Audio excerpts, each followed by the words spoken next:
والسلام على سيد الرسل والصلاة والسلام على سيد الرسل وخاتم الأنبياء صلى الله عليه وعلى آله وصحابه وبارك وسلم. أما بعد فأعوذ بالله من الشيطان الرجيم. بسم الله الرحمن الرحيم.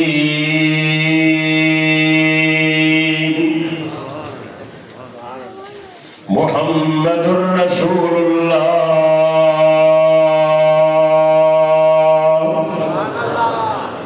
والذين معه أشداء على الكفار رحماء بينهم. وقال تعالى في مقام آخر والذي بعث في الأميين رسولا منهم يتلو عليهم آياته ويزكيهم ويعلمهم الكتاب والحكمة. وقال النبي صلى الله عليه وسلم لا أدري ما بقائي فيكم فاقتدوا بالذين من بعد أبي بكر وعمر. محمد التمی خواہم خدایا التو عشق مصطفیٰ را ایمان مائدات خلفاء راشدین اسلام ما محبت آل محمد است. تھوڑی کو کم کر رہا ہوں. واجب الاحترام شرفائے ملت بزرگوں دوستوں بھائیوں عزیزوں، اللہ تعالی ہم سب کی اس مبارک محفل میں حاضری منظور و مقبول فرمائے. میں آپ حضرات کی خدمت میں صرف مبارکباد دینے کے لیے حاضر ہوا ہوں. ماشاءاللہ آپ کے شہر میلسی کے اندر جامعہ ابو ہریرہ پاکستان کے ان چند گنے چنے مدارس میں سے ایک عظیم مدرسہ ہے کہ الحمدللہ جہاں دین کی تعلیم، طلباء کی تربیت بہت بہترین انداز میں ہو رہی ہے. اللہ تعالیٰ آپ سب حضرات کی محنت کو قبول فرمائے. آپ سب حضرات مبارکباد کے مستحق ہیں. یہاں کے طلباء اور فارغ ہونے والے فضلاء اور ان کے اساتذہ اور خاص طور پر ہمارے مخدوم محترم حضرت مولانا قاری محمد یاسین صاحب مدیر جامعہ حاضہ و شیخ الحدیث دامت برکاتہم العالیہ، اللہ ان کی زندگی میں برکت فرمائے. ان کو خاص طور پر میں مبارک پیش کرتا ہوں. ان کی محنت کا صدقہ، ان کی کوشش کا صدقہ اللہ تعالیٰ نے یہ عظیم مرکز قائم فرمایا کہ آج صرف میلسی شہر میں نہیں بلکہ پورے ملک میں الحمدللہ دین کی، علم کی، حدیث کی اور سنت کی بہار آ گئی ہے. کہو الحمدللہ، اور سے کہیں الحمدللہ. میں بجا طور پر یہ بات عرض کر رہا ہوں، ایسے مدارس پاکستان میں بہت کم ہے. چند مدارس ہیں، ان میں ایک نامور مدرسہ آپ کا یہ جامعہ ابو ہریرہ ہے. الحمدللہ یہاں کا تعلیمی نظام اور تربیتی پروگرام بہت بہترین انداز میں چل رہا ہے. بنین اور بنات کا ادارہ بہت اچھے انداز میں کام کر رہا ہے. اور میں اپنے لیے یہ بات باعث فخر سمجھتا ہوں. اس عاجز کو بھی یہ شرف حاصل ہے کہ آپ کے اس مدرسے میں آ کر کچھ وقت دے کر یہ فقیر بھی ان طلباء کی خدمت کے لیے، سبق پڑھانے کے لیے وقتاً فوقتاً حاضر ہوتا رہتا ہے. اللہ تعالیٰ ہماری حاضری کو قبول فرمائے اور ہمیں نبی علیہ السلام کی سچی غلامی نصیب فرمائے. میرے بھائیوں، دوست، بزرگوں، ہمارے اس گئے گزرے دور میں جو دین کی شکل آپ کو نظر آ رہی ہے، یا کچھ دین کی جو بہار آپ دیکھ رہے ہیں، یہ ساری کی ساری مدارس کی مرہون منت ہے. یہ مدرسے نہ ہوتے تو پتہ نہیں کیا ہوتا. آج بھی جن ممالک میں مدارس نہیں ہے وہاں دین کا ماحول نہیں ہے، وہاں دین کا نظم نہیں ہے، بلکہ لوگوں کی نماز بھی با جماعت نہیں ہوتی، اذانیں بھی سنائی نہیں دیتی۔ کئی ممالک میں میں حاضر ہوا جو سینکڑوں سال سے اسلامی ممالک ہیں، وہاں دینی مدارس نہیں ہے میرے دوست بزرگوں، وہاں علماء نہیں ہے، دینی حضرات نہیں ہے، تبلیغی جماعت نہیں ہے، وہاں دین کا نقشہ مٹ گیا ہے۔ حالانکہ وہ ممالک سینکڑوں سال سے اسلامی ممالک ہیں، لیکن یہ خوش قسمتی ہے میری بھی، آپ کی بھی، اور وطن عزیز پاکستان کی بھی کہ اللہ تعالیٰ نے ان کو مدارس عطا فرمائے۔ کہو الحمدللہ، زور سے کہیں الحمدللہ۔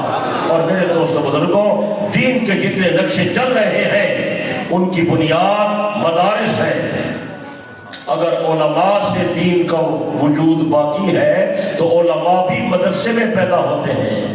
اگر تبلیغی جماعت کام کرتی ہے تو ان کی بنیاد بھی مدرسہ ہے۔ حضرت مولانا الیاس دہلوی صاحب کو کس نے پیدا کیا؟ بولتے نہیں ہیں، بولے یار۔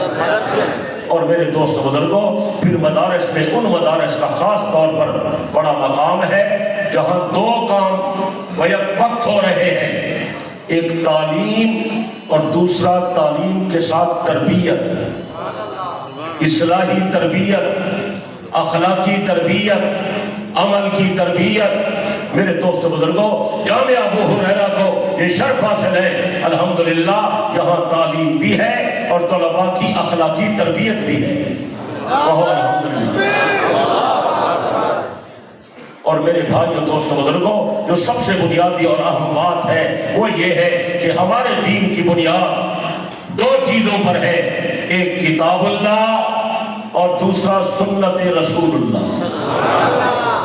ایک کتاب اللہ، دوسرا سنت رسول اللہ۔ چونکہ سنت کا ماخذ حدیث ہے، سنت حدیث سے ثابت ہوتی ہے، اس لیے ہم حدیث پر ایمان رکھتے ہیں، حدیثوں کو پڑھتے ہیں، حدیثوں کو پڑھاتے ہیں، حدیث کا ادب کرتے ہیں کہ ان کی پیغمبر علیہ السلام سے نسبت ہے۔ اور آپ ابھی سن چکے ہیں کہ حدیث کا مقام کتنا اونچا ہے۔ بلکہ میرے دوستوں اور بزرگوں، میں تو یہ عرض کرتا ہوں کہ دونوں چیزیں پیغمبر کی زبان سے نکلی ہیں۔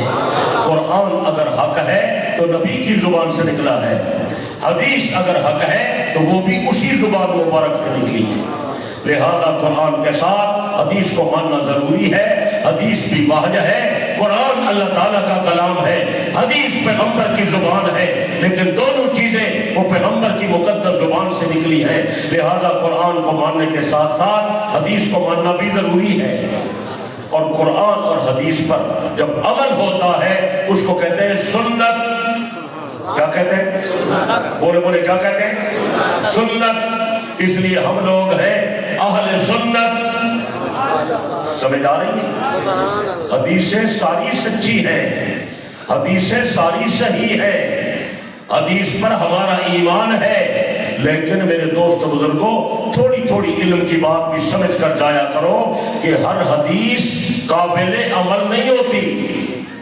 کبھی حدیث صحیح ہوتی ہے، سچی ہوتی ہے، سند بھی صحیح ہوتی ہے، متن بھی صحیح ہوتا ہے، لیکن ہر حدیث قابل عمل نہیں ہوتی۔ قابل عمل سنت ہوتی ہے۔ سنت پیغمبر کے دائمی عمل کو کہتے ہیں۔ میں مثال عرض کروں گا، آپ کو بات سمجھ آئے گی۔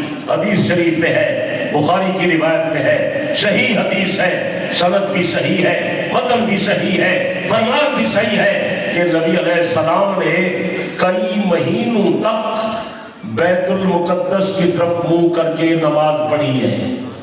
حدیث سچی ہے؟ بولتے نہیں آپ؟ صحیح ہے نا؟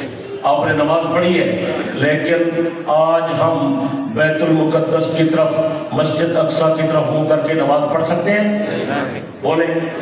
اس کا مطلب ہے کہ صحیح حدیث ہو لیکن ہر حدیث قابل عمل نہیں ہوتی۔ قابل عمل نبی کا وہ عمل ہوتا ہے جو دائمی عمل ہو، اس کو پیغمبر کی سنت کہتے ہیں۔ کیا کہتے ہیں؟ بولو۔ اب جو آدمی کہہ میں اہل حدیث ہوں، اس کو کہو بھئی وضاحت کرو، کون سے اہل حدیث ہو؟ کمزور حدیث والے ہو، تکڑی حدیث والے ہو، متروک حدیث والے ہو، موجودہ حدیث والے ہو، وضاحت کرنی پڑے گی نا۔ اور ہم الحمدللہ اہل سنت ہے، سنت کبھی کمزور نہیں ہوتی، سنت کبھی ترک نہیں ہوتی، سنت کو کبھی چھوڑا نہیں جاتا، ہمیشہ سنت مضبوط ہوتی ہے اور ہمیشہ سنت قابل عمل ہوتی ہے، اس لیے ہم اہل سنت ہیں۔ بات نہیں سمجھ آئیے؟ اور میرے دوست بزرگوں، یہ جو ہمیں بات معلوم ہوئی ہے کہ کوئی حدیث وقتی ہے، کوئی حدیث کمزور ہے، کوئی حدیث صحیح ہے، کوئی حدیث ترک ہو گئی ہے، کوئی حدیث کسی لمحے کے لیے تھی، بعد میں قابل عمل نہیں رہی، سنت قابل عمل ہے، سنت دائمی چیز ہے۔ یہ جو ہمیں علم ملا ہے یہ پیغمبر کے صحابہ سے ملا۔ کس سے ملا ہے؟ بھائی دیکھو، اگر دین کی بنیاد قرآن ہے تو قرآن کے راوی بھی صحابہ ہیں۔ ہم نے تو جبرائیل کو نہیں دیکھا، وحی کو اترتے نہیں دیکھا، کتاب آسمان سے آئی نہیں ہے، اللہ نے لکھ کر بھیجی نہیں ہے، اللہ نے قرآن پیغمبر پر نازل فرمایا، پیغمبر نے اپنی زبان مبارک سے صحابہ کو پڑھایا، امت تک جو قرآن پہنچایا، لکھا، جمع کیا، کتاب بنائی، آگے پہنچایا، وہ جماعت جس نے یہ کارنامہ سر انجام دیا اس کا نام صحابہ ہے۔ اگر راوی سچا نہ ہو دعویٰ ثابت ہوگا؟ بولو یا اس مقدمے کے راوی کمزور ہو مقدمہ کمزور ہو جاتا ہے۔ اور میرے دوستو، اگر دین کی بنیاد حدیث ہے تو حدیث کے راوی بھی صحابہ ہیں۔ نبی علیہ السلام کو دیکھنے والے کون تھے؟ بولتے نہیں ہو؟ نبی کا نبوت کا دعویٰ سننے والے کون تھے؟ اور آپ علیہ السلام کے ہاتھ پر بیعت کر کے نبی کا کلمہ پڑھنے والے کون تھے؟ نبی سے قرآن پڑھنے والے کون تھے؟ نبی کے مدرسے کے طالب علم کون تھے؟ پیغمبر کا فرمان سن کر یاد کرنے والے کون تھے؟ آگے پڑھانے والے کون تھے؟ دستگاہیں بنانے والے کون تھے؟ پھر امت کو سمجھانے والے کون تھے؟ قرآن کی آیت کا کیا مطلب ہے؟ حدیث کا کیا مطلب ہے؟ یہ حدیث وقتی ہے، یہ حدیث دائمی ہے، اور ان میں سنت قابل عمل ہے، تو حدیث اور سنت کا یہ فرق بتانے والے کون تھے؟ دو سے اس کا مطلب ہے صحابہ ہمارے عقیدے کا حصہ ہے، صحابہ ہمارے دین کی بنیاد ہے۔ اور میں اسی کے دوستوں خوب ذہن نشین کر لو، جو چیز عقیدہ ہوتی ہے وہ چیز، توجہ، جو چیز عقیدہ ہوتی ہے اس پر تنقید جائز نہیں ہوتی۔ توحید عقیدہ ہے، تنقید ہو سکتی ہے کہ اللہ تعالیٰ ہے تو ہمارا اللہ، لیکن نعوذ باللہ کبھی کبھی باتیں صحیح نہیں کہتا۔ نبی ہمارا عقیدہ ہے تو اللہ کے سچے پیغمبر، لیکن ان کی کچھ باتیں ہمیں سمجھ نہیں آتی۔ کیا خیال ہے؟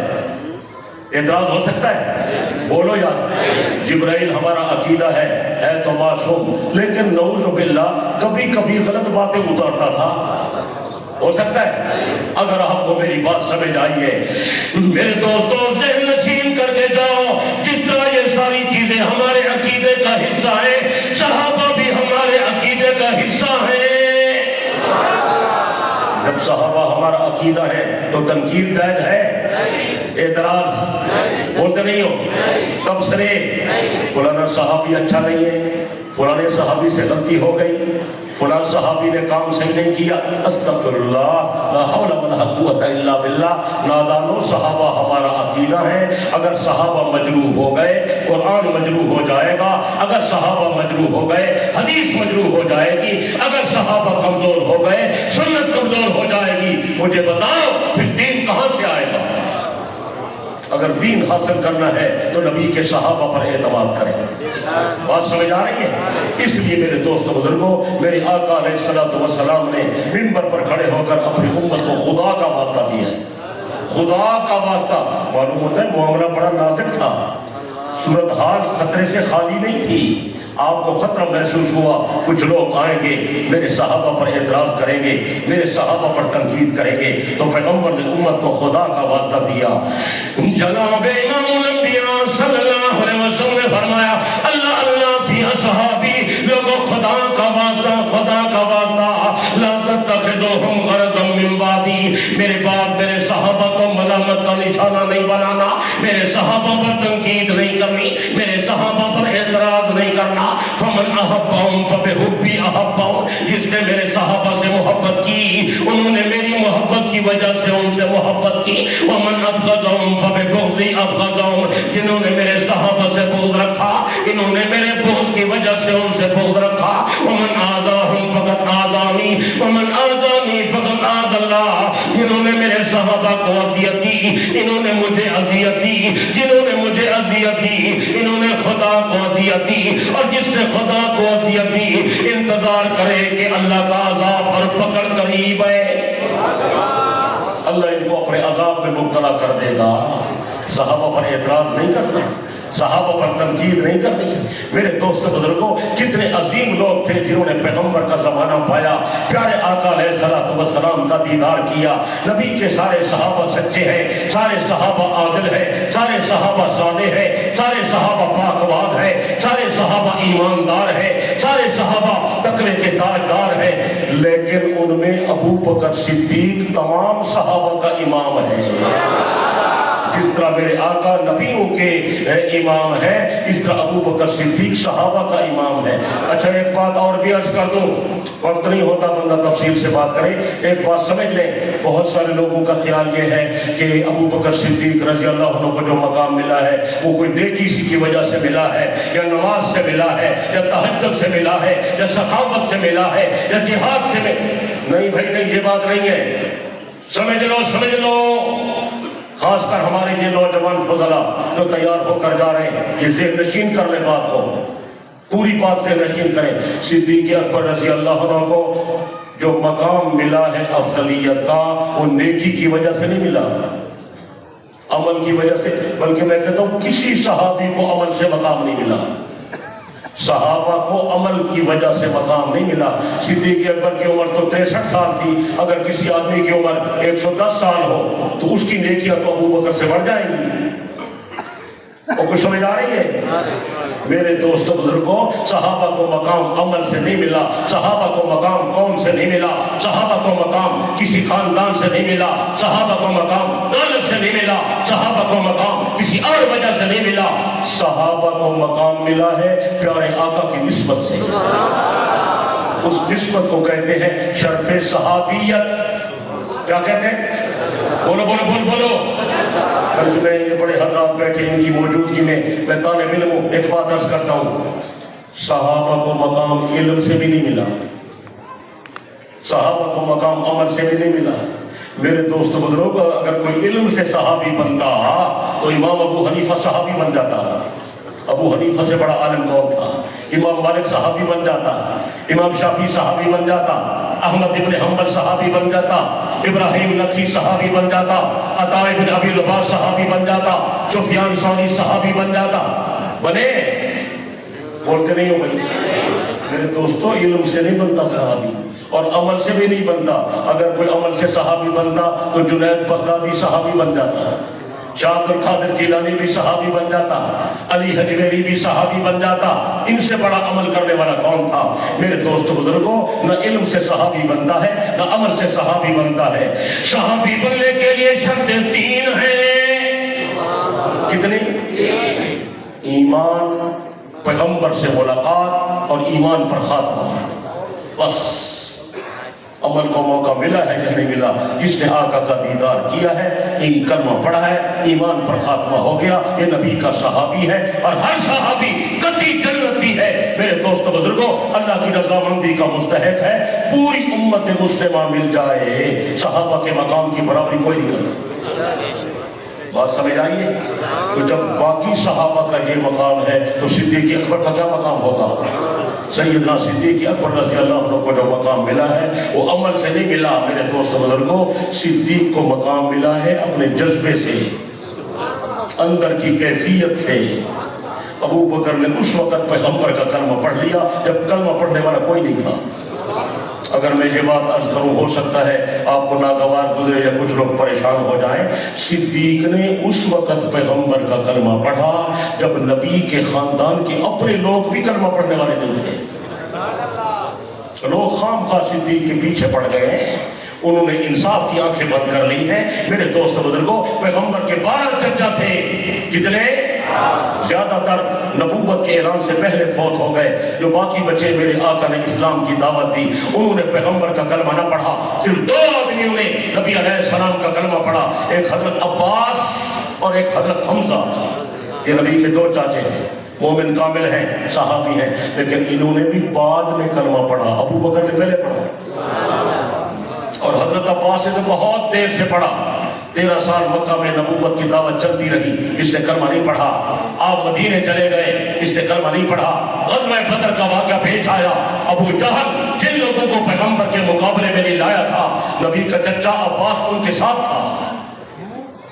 بعد میں حضرت عباس نے کلمہ پڑھا، تو ابو بکر صدیق کی برابری کون کرے گا؟ اس نے تو پہلے دن پیغمبر کا کلمہ پڑھ لیا۔ میں کہا کرتا ہوں، باقی صحابہ نبی کے شوکھے ویلے کے یار ہیں، ابو بکر نبی کے اوکھے ویلے کا یار ہے۔ اس کے مقام کی برابری کوئی نہیں کرتا، اس کے شان کی برابری کوئی نہیں کرتا۔ میرے دوست بزرگوں، پھر صدیق اکبر ہر موقع پر بازی لے گیا۔ حضرت پیغمبر سے پہلے دوستی قائم کرنے والا ابو بکر صدیق ہے۔ اگر پیغمبر نے سفر کیا، نبی کا ساتھی ابو بکر صدیق ہے۔ پیغمبر نے نبوت کا دعویٰ کیا، پہلے تصدیق کرنے والا ابو بکر صدیق ہے۔ اگر پیغمبر نے ہجرت کی، نبی کی ہجرت کا ساتھی ابو بکر صدیق ہے۔ نبی کو کھانا دینے والا، نبی کا تعاون کرنے والا، پیغمبر کی تائید کرنے والا، نبی کے ساتھ تبلیغ کرنے والا، حضرت پیغمبر کو سواریاں دینے والا، پیغمبر کو مدینہ منورہ پہنچانے والا۔ بلکہ آپ کو ایک اور بات بتاتا ہوں، نبی علیہ السلام نے اپنے خاندان کے ایک آدمی سے، میں نام نہیں لیتا، آپ نے اپنے خاندان کے ایک آدمی سے اپنے لیے رشتہ مانگا، مجھے رشتہ دے دو، میں تیری بیٹی سے شادی کرنا چاہتا ہوں۔ اس نے انکار کر دیا۔ یہ آپ کے علم میں ہونی چاہیے، اور بڑا سخت جملہ کہا۔ وہ جملہ میں نہیں دہراتا، صرف بات سمجھانا چاہتا ہوں۔ لیکن پیغمبر علیہ السلام نے صدیق اکبر کے ساتھ رشتہ قائم کرنے کے لیے اس وقت آپ نے فیصلہ فرمایا جب نبی علیہ السلام کی عمر 50 سال سے زیادہ تھی، اور فرمایا میں شادی کرنا چاہتا ہوں۔ صدیق نے عرض کیا، یا رسول اللہ میری بیٹی قربان ہے، آپ حکم کریں میں رشتہ دیتا ہوں۔ ابو بکر نے عائشہ کا رشتہ طے کر دیا، بلکہ رشتہ دینے والا ابو بکر ہے، نکاح کرنے والا پیغمبر ہے، اور نکاح پڑھانے والا بھی ابو بکر صدیق ہے۔ آپ ہجرت کر کے مدینہ تشریف لے گئے، اکیلے بیٹھے ہوئے تھے۔ حضرت صدیق کہتے ہیں میں حاضر ہوا، میں نے کہا یا رسول اللہ اب تو عائشہ آپ کی بیوی ہے، اکیلے کیوں بیٹھے ہیں، اس کو بلا لیں۔ آپ نے فرمایا اللہ مجھے پیسے دے گا، میں مہر ادا کروں گا، پھر عائشہ کو بلاؤں گا۔ حضرت ابو بکر صدیق عرض کرتے ہیں یا رسول اللہ میری ساری جائیداد ساری دولت آپ کے نام پر قربان ہے۔ ابو بکر بیٹی بھی دے گا اور اپنی بیٹی کو حق مار بھی اپنی جیب سے ادا کرے گا۔ ہر چیز میں ابو بکر آگے تھا، ہر معاملے میں آگے تھا، انفاق میں آگے تھا، جہاد میں آگے تھا، کتاب میں آگے تھا، تعامل میں آگے تھا، تصدیق میں آگے تھا۔ اس کے پیغمبر نے فرمایا میری ہر بات کی لوگوں نے پہلے تکذیب کی، ایک آدمی تھا جو میری تصدیق کرتا تھا، وہ ابو بکر صدیق۔ اس لیے نبی علیہ السلام نے اس کو اونچا مقام دیا، لوگوں میرے بعد میرے ابو بکر کی اقتدا کرنی ہے۔ فَاقْتَدُوا بِالَّذَيْنِ مِن بَعْدِ أَبِي بَكْرٍ وَعُمَرٍ، میرے بعد ابو بکر کی اقتدا کرنی ہے، ابو بکر کے بعد عمر کی اقتدا کرنی ہے۔ محدثین لکھتے ہیں پیغمبر نے اشارہ کر دیا میرے بعد میرا جانشین ہوگا تو ابو بکر صدیق ہوگا، اور ابو بکر صدیق کا جانشین ہوگا تو عمر فاروق ہوگا۔ اور عمر کے بارے میں تو آپ کو پتہ ہے کہ نبی علیہ السلام نے اس کو دین کے غلبے کے لیے مانگا تھا، اسلام کی تقویت کے لیے مانگا تھا۔ بس عمر آیا، نبی کی دعا کا ثمرہ بن کر آیا، اس نے آ کر نبی علیہ السلام کا کلمہ پڑھا، آپ نے خوشی میں آ کر نعرہ تکبیر بلند فرمایا۔ بس عمر آیا، اللہ جانتا ہے، تاریخی حقیقت ہے کہ اسلام کی ترقی شروع ہو گئی۔ پہلے نبی علیہ السلام کو حرم میں لا کر عبادت کروانے والا فاروق اعظم ہے۔ اور اگر آپ کی توجہ ادھر ادھر نہیں ہے تو اگلی بات بھی بتا دوں، 2 قبلے تھے نا، ایک کو قبلہ اول کہتے ہیں نا، یہ ایک مکہ شریف والا قبلہ، 2 تھے نا، توجہ ہے، دونوں قبلوں کو